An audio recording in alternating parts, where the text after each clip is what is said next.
No, we haven't. The economic collapse that I wrote about in my '07 book hasn't happened yet. In that book, I did write about the housing bubble and why I believed it was going to burst, or why I believed there was a bubble. You were right on the leading edge of that. It's going to become much worse. They gave it their best shot, Lauren. Remember, they had Larry, the brilliant Summers, as the head of the economic team. Remember the stimulus programs. Remember under Bush TARP. They've given it everything they can, and they're coming up with goose eggs. So we're only going to see it get much worse. After 42 years of tyrannical rule, Colonel Gaddafi is dead. Britain's secret friend.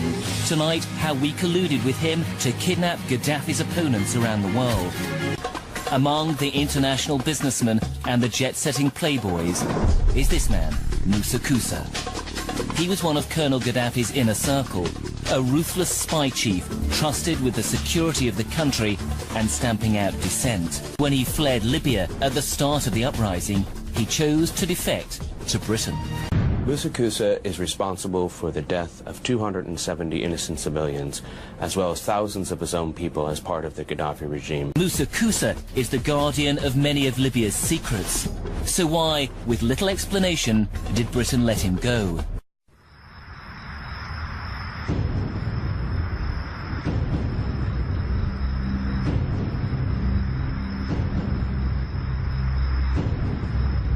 Last week, the head of the country's central bank floated the idea of dumping the greenback as the world's reserve currency, replacing it with an international currency. Thousands of people gathered to hear Barack Obama deliver key foreign policy speech on his current European tour.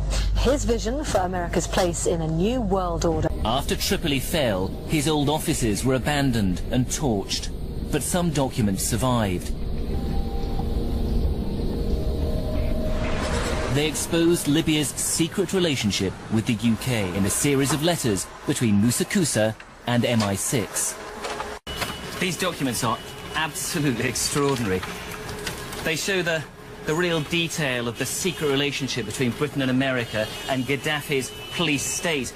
And what really is amazing is the tone of them, the friendliness. They're cosy and smug at some stages.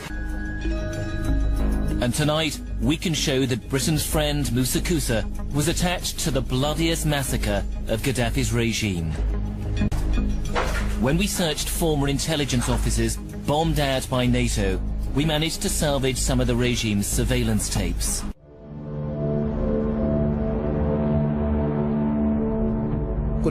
We heard screams and beatings, and from 11 to 1:30 we heard continuous shooting. We didn't know what happened exactly and how many were killed. We didn't guess that they killed just about everyone. More than 1,200 inmates were slaughtered that day. It took nearly 3 hours. Abdul Ati only survived because he was hidden by a sympathetic guard. Now Panorama can reveal that one of the regime's inner circle, present as the massacre unfolded, was Moussa Koussa, at the time chief of spies. The man the UK made deals with over rendition and who gave assurances there'd be no torture, had actually tortured people himself.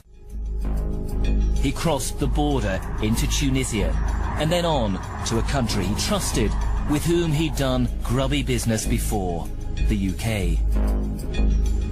He arrived by private jet at Farnborough Air Base and was then whisked off to a safe house. He was protected by special branch officers and agreed to be interviewed briefly by Lockerbie investigators. His assets in the West were unfrozen. Now he could tap into his significant wealth. According to some, it's about protecting civilians. We must not tolerate this regime using military force against its own people. But some are convinced intervention in Libya is all about currency, specifically Gaddafi's plan to introduce the gold dinar, a single African currency made from gold, a true sharing of the wealth. It's one of these things that you have to plan almost in secret, because as soon as you say you're going to change over from the dollar to the something else. You're going to be targeted. There were two conferences on this, one in 1996 and another one in the year 2000, called the World Mataba Conference, organized by Gaddafi. And everybody was interested, and I think most countries in Africa were keen. Gaddafi didn't give up. In the months leading up to the military intervention, he called on African and Muslim nations to join together to create this new currency that would rival the dollar and euro. They would sell oil and other resources around the world only for gold dinars. It's an idea that would shift the economic balance of the world. Countries' wealth would depend on how much gold they have, not how many dollars they trade. And Libya has 144 tons of gold. The UK has double that, but 10 times the population. It's happened before. In 2000, Saddam Hussein announced Iraqi oil would be traded in euros, not dollars. Sanctions and an invasion followed. Some say because the Americans were desperate to prevent OPEC from transferring oil trading in all its member countries to the euro. Terrorism through proxies, either Syrians living in Syria or foreigner fighters coming from abroad. So it's a new style of war. This is first. So you have to adapt with this new style. It takes time. It's not easy. Okay. And to say this is easy as a normal or, let's say, traditional or regular war, no. It's much more difficult. Second, the support that they've been had, that's been offered to those terrorists in every aspect, armaments, money, political, is unprecedented. So you have to expect that it's going to be tough war and difficult war. You don't expect a small country like Syria to defeat all those countries that have been fighting us through proxies just in days or weeks. Changing laws in favor of the banks, and he's not doing anything to stop the banks. He's helping the banks continue to do what they were doing under Bush. So in fact, he's just a continuation of Bush on the subject of markets and finance, which is the most important part of his policy right now. People who voted for Obama wanted real change, and are getting platitudes, are getting a lot of nice talk, but nothing in the way of concrete change is taking place. In this town, business as usual. Returning vets could be a risk to our nation. We've got to give them a stake in creating the kind of world order that I think all of us would like to see. And one of the ways it will drive the change is through global governance. I think the new world order is emerging. This is a hoax and a scam which is designed to transfer wealth and power from the private sector to the government sector and from the government of the United States to a world government. And those people who have been yelling, oh, the UN's going to take over global conspiracy government. theorists. They've been crazy, but now they're right. And who got the money? Hundreds and hundreds of banks, any bank or that has access to the U.S. Federal Reserve's discount. Tell us who they are. No. You know, financial terrorism. They have the ability to tweak the knob. I am proposing that the Federal Reserve be granted new authority. The ultimate goal of the carbon tax and the cap and trade is to destroy production. This energy tax is the largest tax increase in American history. We're actually creating a global warming police. So number one, they can come in, the federal government can come in and inspect your house and send you the bill. We're setting up a global warming Gestapo.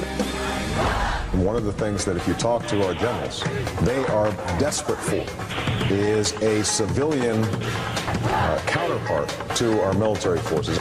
President Obama today proposed something new, something called prolonged detention. Pre-crime is where people are arrested and incarcerated to prevent crimes that they have not yet committed. No, a very sharp guy, very smooth, knows exactly what he's doing. For that reason, far more dangerous than Bush.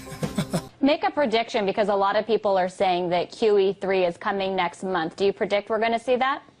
You know, I don't know if they're going to call it QE3 or some other kind of scheme, but they have to do something to keep pumping money into the system. Look, Lauren, we found out because of the reporting that went on, we just found out 2 years ago that the Federal Reserve was pumping, what, $1.2 trillion into the banks around the world that we didn't know about. They're going to do something, and that's why gold prices are going up. Well, look, we know that that Washington is talking about more austerity measures, the same kind of austerity measures that are racking through Europe as well. What does that mean?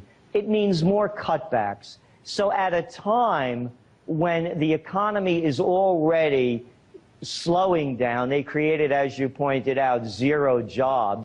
So what it shows us is that at a time when things are slowing down, it's going to become much worse. They gave it their best shot, Lauren. Remember, they had Larry, the brilliant Summers, as the head of the economic team. Remember the stimulus programs. Remember under Bush TARP. They've given it everything they can, and they're coming up with goose eggs. So we're only going to see it get much worse.